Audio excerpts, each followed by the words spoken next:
하늘 꼭대기 시간을 조율하는 장인의 도시가 있었습니다. 그 중에서도 제율은 가장 젊고 가장 재능 있는 시계 제작자로 명성이 자자했습니다.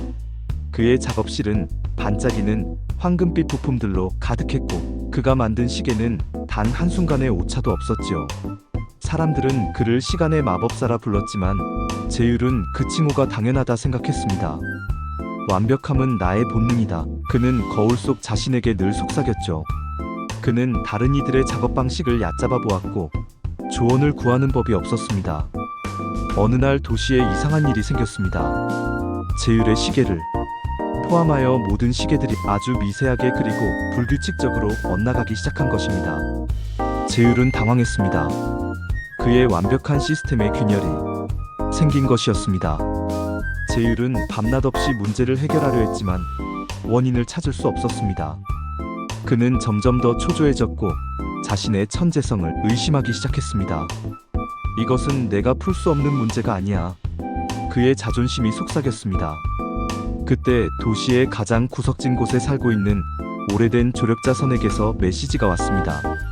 선은 늘 조용하고 겸손했지만 시간의 본질을 이해하는 깊은 지혜를 가졌다고 알려져 있었습니다. 제율은 선의 소박한 작업실을 내려다보며 내가 놓친 아주 작은 톱니 바퀴 조각을 찾아주실 수 있을까요? 당신은 오래되었으니 눈썰미는 좋을 테니 라며 거만하게 물었습니다. 선은 미소 지으며 대답했습니다. 시계는 작은 부품의 합이 아니라 우주와 같은 마음의 울림입니다. 해답을 찾기 전에 당신의 마음을 먼저 보듬어 보세요. 그 헛도는 톱니는 당신의 마음 안에 있을지도 모르니. 제율은 처음에는 화가 났지만 선의 고요함 앞에서 그의 오만함은 힘을 잃었습니다. 그는 생전 처음으로 다른 사람의 앞에서 무릎을 꿇고 조용히 도와달라고 말했습니다. 그 순간 제율의 마음속에 그동안 무시했던 모든 작은 소리들이 들려왔습니다.